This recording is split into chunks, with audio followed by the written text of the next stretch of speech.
So I did want to talk to you because you wrote an article for our website. It did really well. And it got me thinking about changing careers and how, there's this whole trajectory leading up to when you might decide to change a career, but it more seems like it's something that other people do because you kind of hear about it after they did it, right? And it seems like a fait accompli, and it seems like impossible for the average person to pull off. That's what it's always like to me. So I'm just wondering if, Yeah, I think so. I mean, after that article went out, even some of my friends commented on it, and I wasn't, aware they were even thinking about career moves or career changes. But I think we focus so much on our day-to-day life, and we're kind of on the hamster wheel sometimes with our jobs, and we don't have the time to stop and think about it. And not saying that everyone's unhappy, but I think if people took the time, that they could realize there perhaps are other careers that could be a better fit. But also, I think we have to respect individual differences as well. People deal with different jobs differently. Some people would deal with risk taking differently. Ultimately, leaving a job and transitioning to another job is a risk. And, with the right effort and focus and time and planning, it can have a really significant payoff. And I mean, as a business psychologist, from my point of view, it's very much about someone's well-being. And we spend so many hours at work during the week. Do you just want to see it as that hamster wheel, that analogy again? And is it just a job? Or I suppose, I'm not sure if you've heard of the terms job, career, and calling.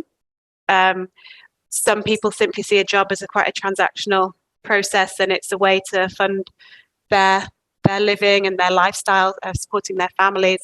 Others see things as a career, and a career path and a career route. And ultimately, the definition of the term career is a sequence of events, I guess, and jobs, I suppose, that unfold over a lifetime, a sequence. So it would then make sense that this sequence unfolds along this path that can be windy and up and down. And then when we talk about calling, that normally links to our passions. But I think as well, people have different opinions of this, because does everyone have a job that they love? Do we go to work and love everything we do? Does it naturally match with our passions? No. And a lot of the time we're interested in things, and that's why we have hobbies outside of work. And at the weekend we meet our friends and we all have a bit of a grumble about work. So it's very rare to actually find someone who says what I am doing in my job or my career is my calling and my passion. But there are ways that we can help people be happier and understand themselves a bit better, so they can perhaps find something that fits them better to make things a little bit easier for them in the workplace as well. So I think it's important to recognize it's not an ideal world where everyone's going to change jobs and get their perfect job or calling. Right. Yeah. So what sort of starts to happen if you are, relatively unhappy? What sort of starts to happen in people when what are the sort of psychological signs that maybe this isn't just something you should knuckle down and just get through to the next time or the next vacation, but this is a change that you need to make in your life for your own mental health? Mm-hmm. Absolutely. Well, I think, again, it's important to recognize individual differences. People would react differently to different situations, but typically, I believe the key indicator is low job satisfaction. So there is that feeling of unhappiness at work, but perhaps, it's more common than happiness at work. So there's boredom, lack of fulfillment, feelings of emptiness. Perhaps the work used to feel stimulating and now it's not, which could suggest that you might not need a whole career change, but you're ready for the next step or the next progression in your career. If you feel the job is becoming repetitive, perhaps if you have a lower level admin role and it just gets you thinking. As well, generally work-related stress would start to emerge, and a decline in your well-being, feelings of burnout as well, not feeling appreciated anymore. And I think with burnout, that some people just associate burnout with long hours, but it is more than that. It can be emotional exhaustion, and that can even be from internally, from in you intrinsically, just worrying or feeling not very happy. It doesn't have to be that you've fallen out with your boss or your colleagues. It can be just something's not fitting right. And that's, I mean, there's a theory, person job fit, person organization fit, and is what you're doing fitting with your values and your interests. But like you said, some people, I suppose there's the phrase work to live. They work, see it very transactional, and want to get to that next vacation or the weekend. And it kind of funds what they want to do, which I think it's not great for well-being. Not that we want to live to work as well, because that would obviously lead to more burnout. But I do think it is about getting that balance. So I think it's mainly, job satisfaction, low job satisfaction, feelings of unfulfillment, emptiness, the burnout, and the stress can also link to, I suppose, from a psychological point of view, it can really affect your life. You may go home and it may creep into your personal life. You're having mood swings, you're snapping at your partner, you're not able to spend enough time with your loved ones as well.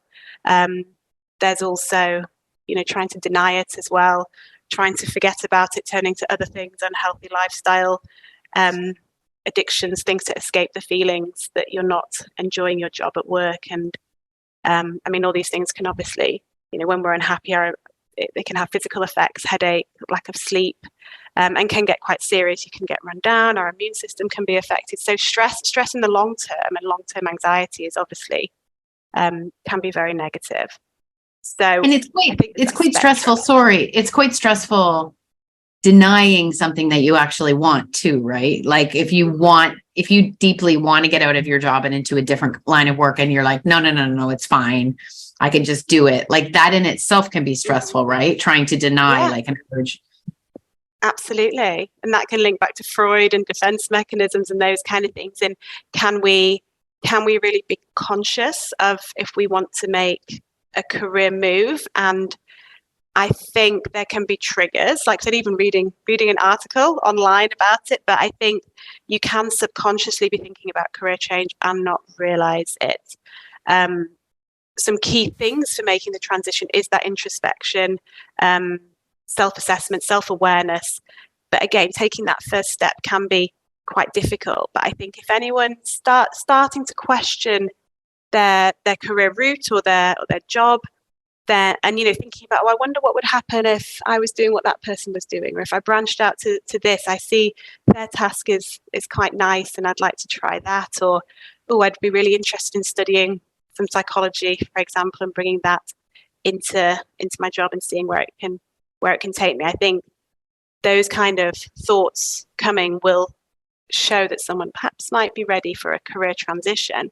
I think if you are actively seeking information and starting to Google jobs online, different qualifications, professional bodies, perhaps attending some industry events in a different discipline, then you kind of starting to realize that your interests are shifting. So some people may have a sudden epiphany overnight, but I think others can take a while to realize that. And again, people are different. Some people would prefer the more gradual baby steps. Some people maybe, I'm ready for this and I'm, wanting to make that change sooner.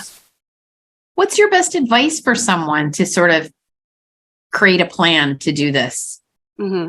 Keeping in mind financial realities and, family obligations and all the rest of it.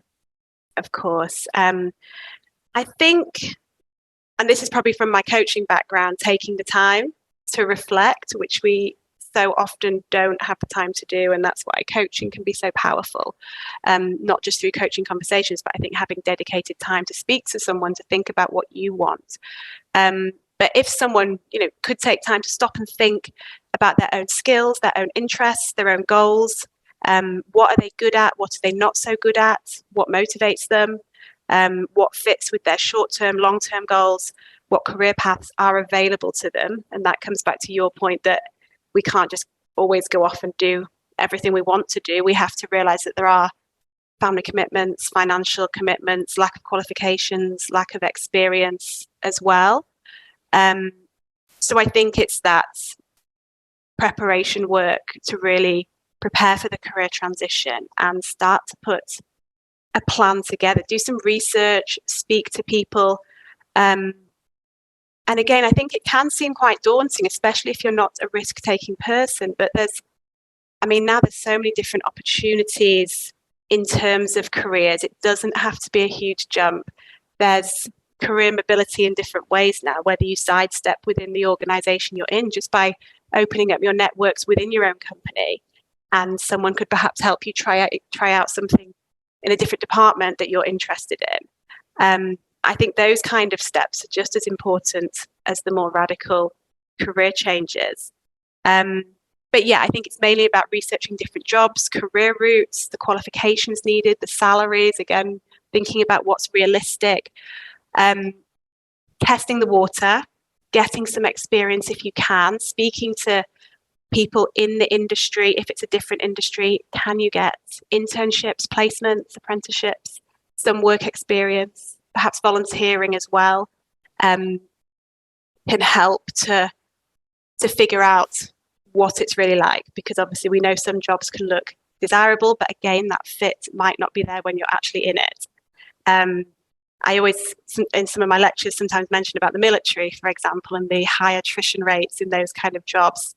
Sometimes people like the sound of a military career, but then with the rigorous training, frequent deployment, being away from your family, obviously a lot of people drop out after the training, and there's some other similar jobs as well. So you have to think about your expectations, and I think just by taking the time to do that research, you can gather the information to think about that fit.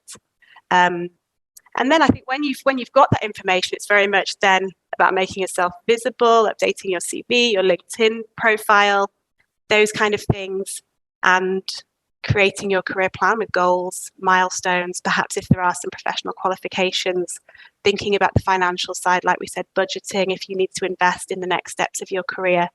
But doing all this planning can obviously enhance your self-awareness, which would then enhance your confidence with it as well. Because going through a career change, there can be knockbacks, there can be challenges. And I think depending on the extent of the career transition, you need to try and be as resilient as you can as well, and patient with that. And everyone always thinks they're too old, but are you too old ever? I personally don't think so. I've looked at I lectured on and looked at research around age discrimination in the workplace, and there are definite benefits of older workers with the expertise that they have gained. And I think younger people, age is a tricky one, and I think you do have to balance both. And I think companies should really realize how younger people and older people can complement each other. So when I started doing my PhD research, I was very interested in generational differences. And I started doing some interviews to ask companies, what's the tensions between these different generations, and thinking about the team working. And I was expecting all this, the old guys can't use the tech, the young guys don't make sense with the tech. But that didn't come out. So I actually ended up shifting my research plans, and there wasn't, the companies I spoke to, that was back in the UK, they said, no, we get on with the other generations. There's no kind of war as such. I think when technology comes into it, but they felt they were patient with each other, and they could learn from each other. So I think when it comes to tech, there's definitely learning aspects there. But I think there was some research where younger people want to expand their kind of the skills that they're developing. They want to take on different tasks. Obviously, they've got promotion in mind more so than older people. Older people were happy just to kind of keep the tasks around the skills they knew. I suppose in a way, I don't like to say slowing down, because I think there's a lot of older people who are still contributing so much and who are so motivated. But I think there was less of obviously that kind of competitive nature, like I need to get this training and the skills. That's kind of starting to really, I suppose, go more in depth on the skills that they've learned.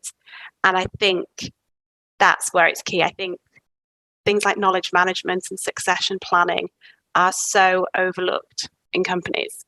Mm-hmm. And I used to work with an engineering company, and they had older workers who had come, in their teenage years, were working on the factory floor.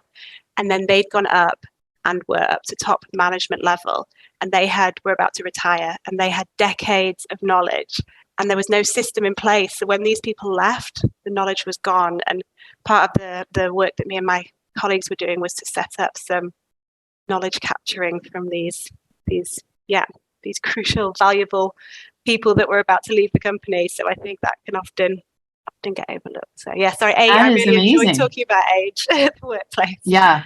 I've always found, while I'm older and I've stayed in journalism, I've managed to stay in, and I find with the younger people I work with, it's a nice compliment, right? Because, they sort of respect the older, like your experience that they just don't have, but they have so many skills that you kind of like, wow, it's a lot to wrap your head around. But we all have to work. Yeah. And I think, again, from doing some age research, I went off the whole generational differences stuff and Gen Y, Gen X, because I felt like they were putting too many boundaries around people and it was leading to generalization. So, but younger people, it has been found, are obviously they have their eye on the prize, the promotion. They want that fast progression. Careers have changed in companies. Like I just mentioned, that traditional engineering company, that's not that common these days. The psychological contract has changed. It's not a job interview where the organization is interviewing the individual. They're asking a lot of questions back, and person-organization fit is more important than ever. So I think the issue could be that young people are very ambitious. They know if a company isn't meeting their requirements, they can jump ship. They're more entrepreneurial. They could set their own company. They can do more flexible working. So I think, the relationship between employees and employers has changed a lot. And then you have that age thing where you just have younger people who don't know if they're going to be able to do it, to make it in their field. And so they have that driving them, like, am I going to be able to make it? Even if they have all these options.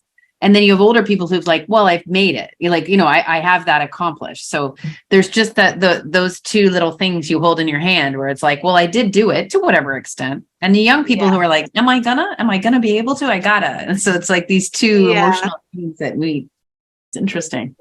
Joey, and again, it's getting a balance. And I think a lot of it is communicating, and some of the reason that I started my PhD initially, like I say, looking into that area, and it gradually shifted. I ended up looking at young people entering the workplace and how they got socialized in their careers and work values.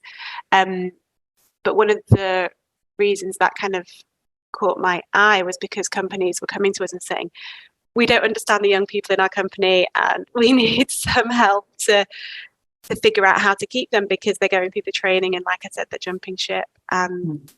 Why do they not feel comfortable here? Or are we upskilling them and then there's other places? What are we doing wrong?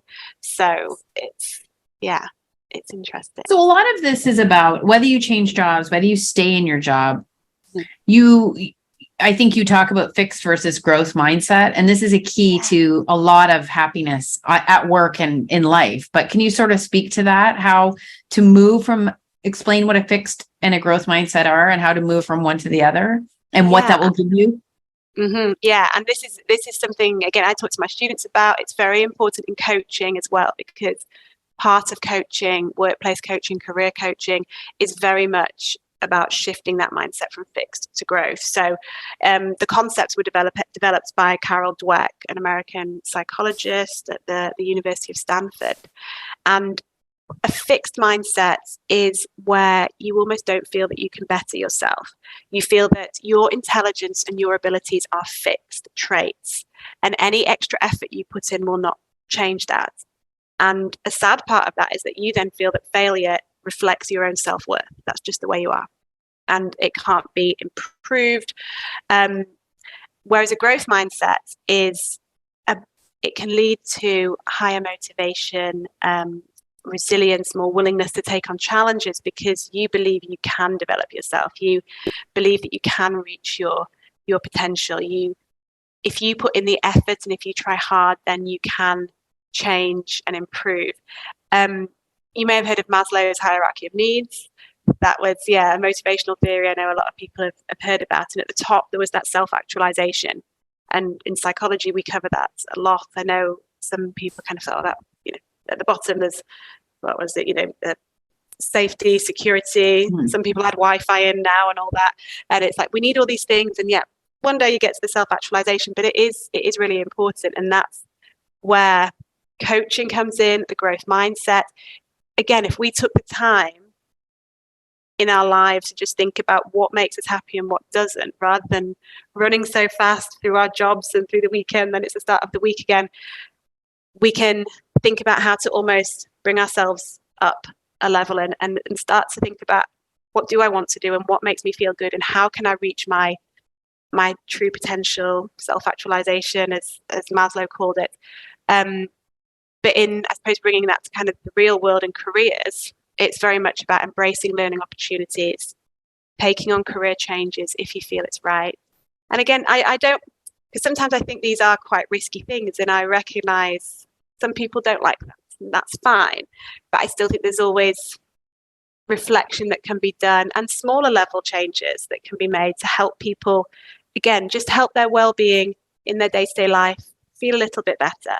Is there something that's niggling them at work, or something, a relationship, perhaps with a colleague that's irritating them, or a task that they've got that's irritating them?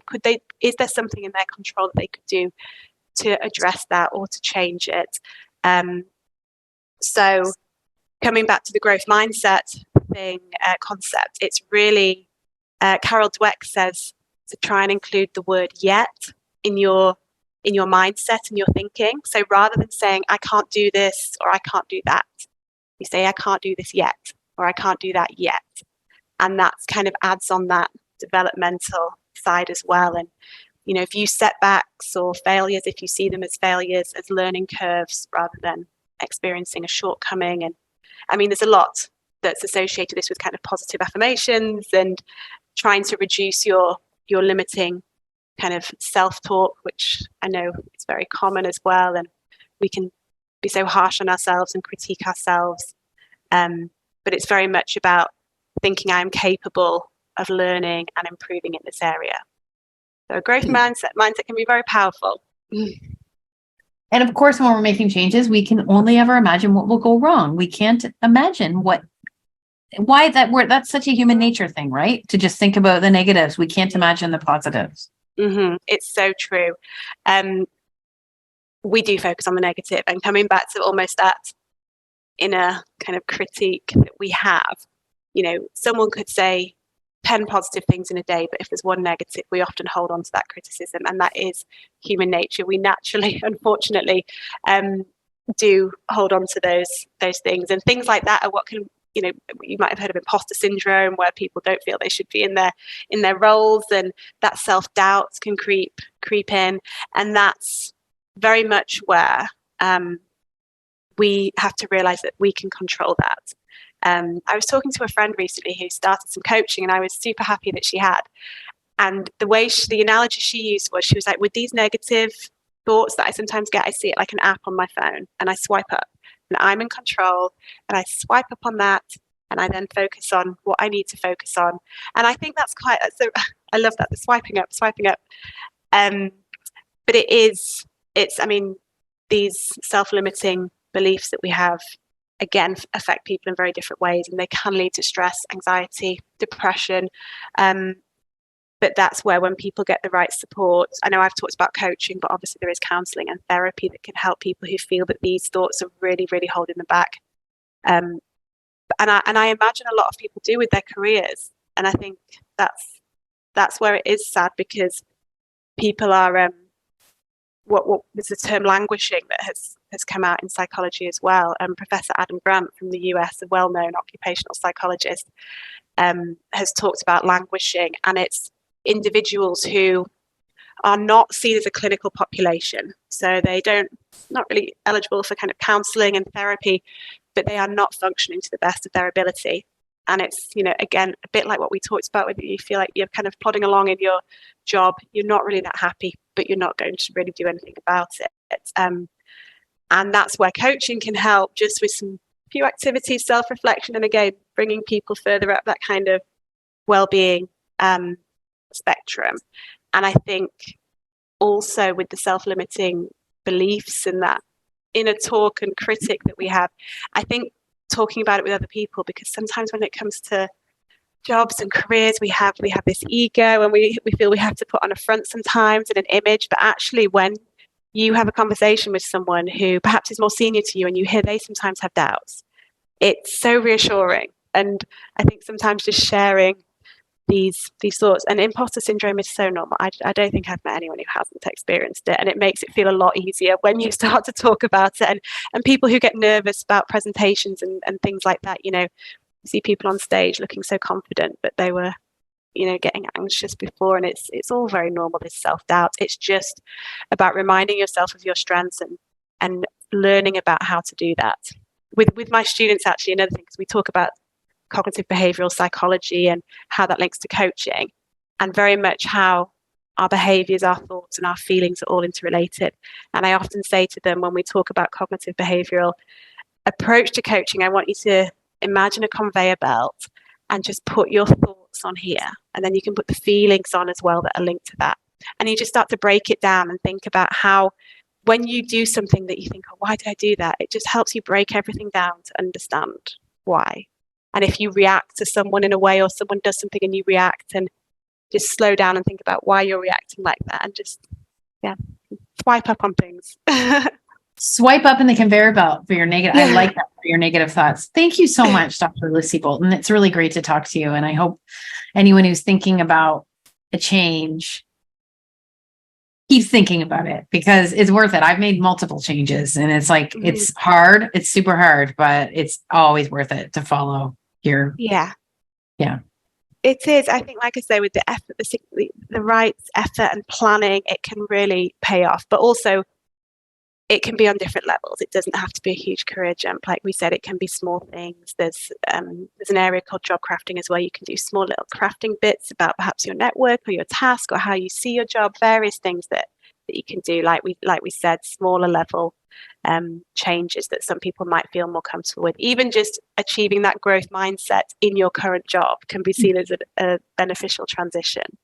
Yeah, then you can take on some new challenges within your job and see how it feels. Exactly. It's a great idea. Take it step by step. That's the thing. And again, I know I've talked a lot about coaching, but I do think it is super valuable. And I think from learning about it, I've been able to kind of self-coach myself, and then teach students how to self-coach. And it's just about understanding yourself as well. So, yeah. We're pretty complicated. Well, listen, thank you so much. I really appreciate it. Thank you. It's been great talking to you. Thank you for your time.